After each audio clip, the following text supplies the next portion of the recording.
In many fields of modern industry, electric arc welding is accomplishing miracles of production. Powerful diesel-electric locomotives are being made lighter and stronger by using arc welds in place of bolts, rivets, and castings. These penstock tubes at Shasta Dam were arc welded to eliminate all joints which might otherwise leak or corrode. New methods of ship construction have resulted from the use of arc welding, which speeds up production and produces a lighter, more rigid ship.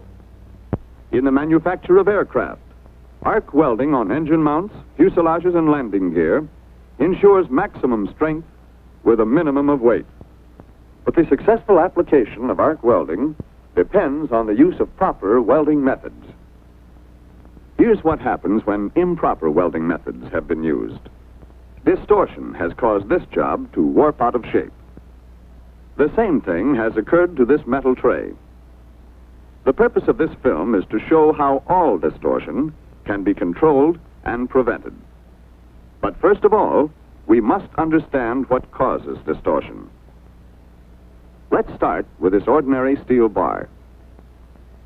If the bar is heated thoroughly and uniformly throughout its entire volume, considerable expansion in all directions will take place. Now, if the bar is allowed to cool evenly, without restraint of any kind, we know that it will contract to its original shape and size without distortion. However, if we place the two ends of the bar in a vise and then heat the bar uniformly, expansion in these directions will be prevented by the vise, and expansion can only occur in these other directions. As the bar cools, it contracts evenly in all directions. The result is a shorter bar with a greater thickness. Now let's go back to our original bar and see what happens when we heat only one side. Getting up close, we see that expansion in this case is localized and uneven. The surrounding cool metal acts similar to the vise and restrains expansion in these directions. But there is no resistance to expansion in this direction. It is obvious that this uneven expansion causes an unnatural displacement of metal. When this area starts to cool and contract, a small amount of that displacement becomes permanent. In other words, there was no control, and the final result is distortion. Now, several steel bars, side by side, is much the same as a steel plate, showing that uncontrolled contraction always causes distortion. Let's see what actually happens when we make this butt weld. Now, keep the picture of that steel bar in mind, because the bar's behavior when heated is very similar to the weld bead will form to join these two plates. As the weld progresses, we can see that the molten weld metal begins to cool and contract immediately, while at the same time, the heat of the arc itself is causing considerable expansion ahead of the contraction. Looking at the end view, we can see that the intense heat of this molten weld metal, plus the heat of the arc itself, is being transmitted to the surrounding areas. It is important to understand that while the weld metal is cooling, and therefore contracting, the temperature of the surrounding plates is rising, and therefore causing considerable uneven expansion. As these plates cool, they will also contract. When we allow expansion and contraction to occur without any control, the result is bound to be distortion, caused by this tough-looking villain, Mr. Shrink himself. He thinks he's pretty powerful, but we can show that Shrink is all brawn and no brain. We know that on any welding operation, Shrink is always right on the job. Look at him pull, and look at the distortion. Now that the damage has been done, let's slice off a piece of the plate and examine a typical cross-section of the weld. The over-welding here is a waste of time and money, adds nothing to the strength and performance of the joint, and in this case, caused abnormal distortion. Let's find a rule we can apply in a situation of this kind. Rule number 1. To prevent distortion, reduce the effective shrinkage force. In other words, always use as little weld metal as possible and make better use of the weld metal you need. We can also reduce the effective shrinkage force through proper edge preparation. This amount of bevel would require more weld metal than necessary. To obtain proper fusion at the root of the weld, with a minimum of weld metal, the bevel should be 30 degrees.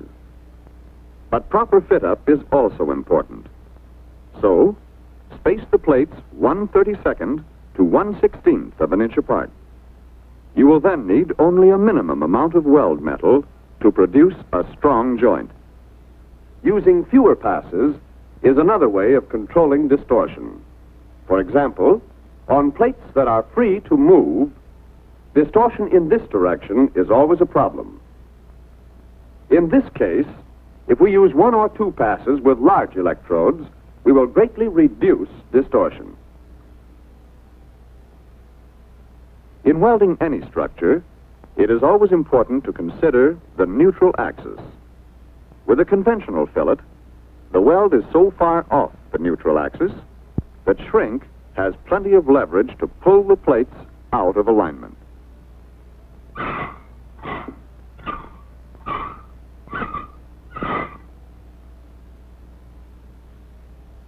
But use of the fleet fillet method places the weld close to the neutral axis, greatly reducing the leverage so that shrink cannot pull the plates out of line.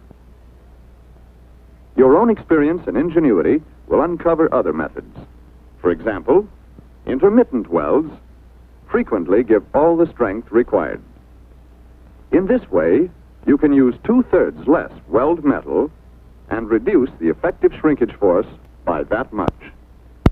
On this bulkhead, good engineering design permitted the use of intermittent welds, which meet all strength requirements and at the same time minimize distortion. When a continuous weld is required, we can control distortion if we first understand how expansion affects the plates. Notice how expansion from the heat of the weld along the edges causes the plates to spread, as shown in the magnified circle. As the weld progresses, the spreading continues, and the plates become locked in this position by the cooling and contraction of the weld metal. Welding speed will determine the amount of this spreading action, but we can control this action and prevent distortion by the use of backstepping, whereby each successive bead is laid from right to left, but the direction of your welding progresses from left to right. To illustrate this method, very short welds are used here, but in actual practice, each bead is laid with 1 stick of electrode to allow time for the heat from each weld to distribute evenly throughout the plates before beginning the next bead. When we use backstepping, notice how heat from the first weld causes expansion which temporarily spreads the plates. But as the heat moves out across the plates, the expansion in these outer areas, acting against the bead which is cooled, forces the plates together.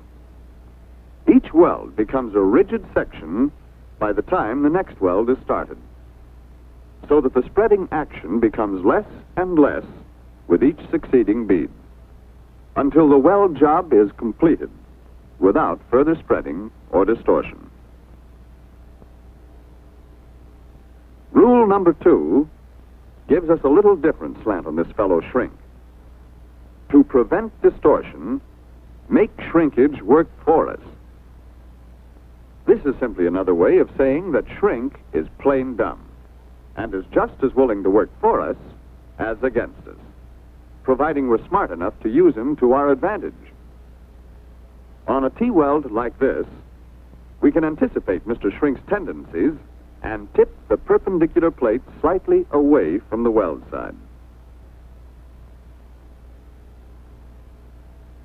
Now, see how quickly Shrink goes to work for us and straightens this part up to its true position.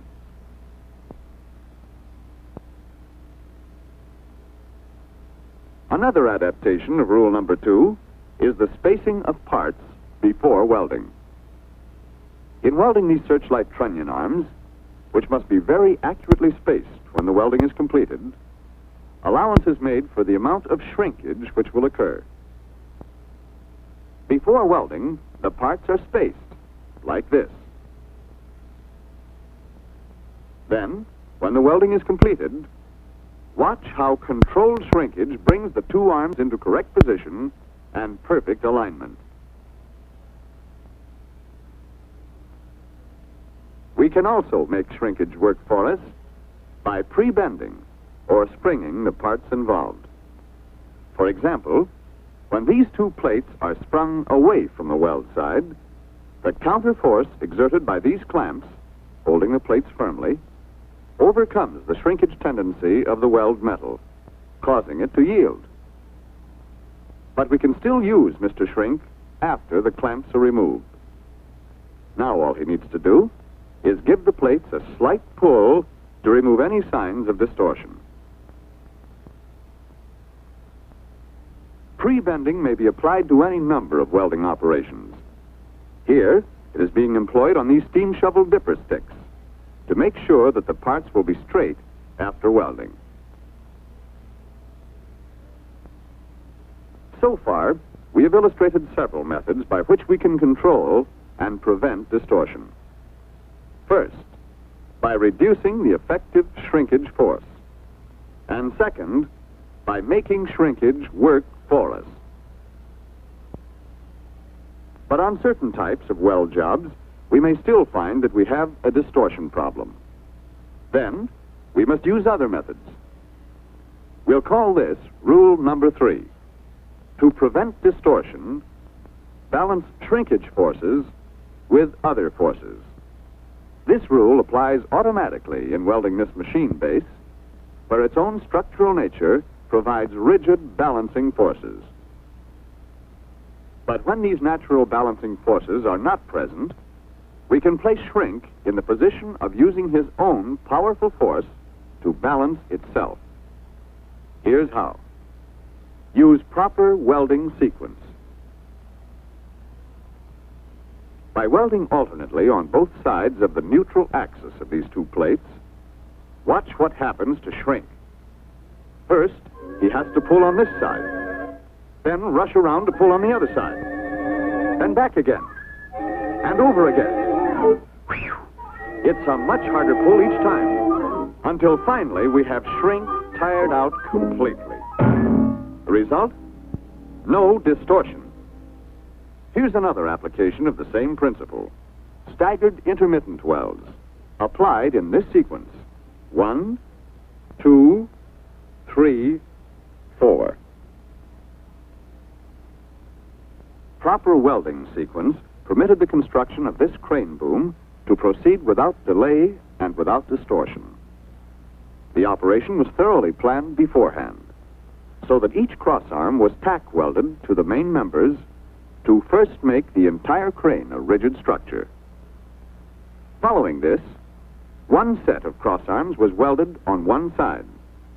Then, one set on each opposite side, always balancing one shrinkage force with another.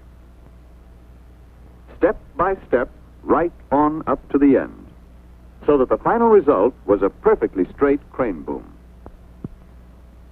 The use of peening is the application of a balancing force to prevent distortion in a different sense of the word. By peening the bead, we actually stretch the weld metal, counteracting its tendency to shrink as it cools. When we use peening, Shrink really takes a beating. Look at him. He's groggy already. Peening takes the fight right out of him. But don't overdo it. Too much peening may damage the weld metal.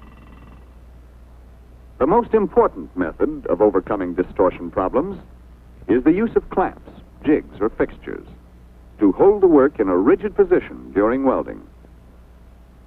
In this way, we balance the shrinkage forces of weld metal with sufficient counter forces to prevent distortion.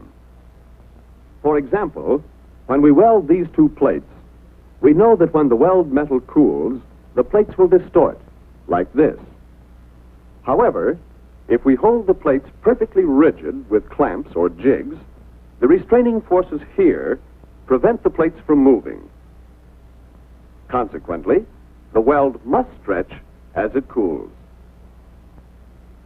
Now, after removing the clamps, we see that almost all distortion has been eliminated.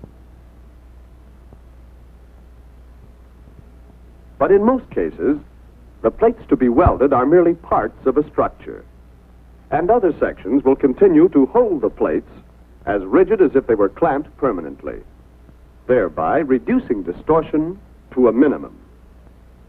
Here is a practical application of this principle. These heavy fixtures clamp the aircraft tubing of this fuselage so rigidly that distortion is impossible.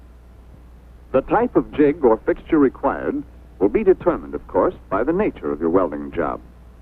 Here's a setup where we have every possible shrinkage force balanced with other forces.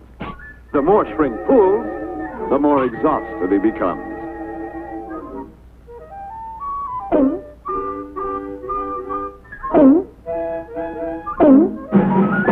Well, that'll take the starch out of him for a while. Remember that controlled shrinkage prevents distortion. So be sure to apply one or all of these three rules to every welding job. Reduce the effective shrinkage force. Make shrinkage work for us. Balance shrinkage forces with other forces. Arc welding is the truly modern method of fabrication. It is one of the great tools with which the leaders of modern industry today are building a new world of tomorrow.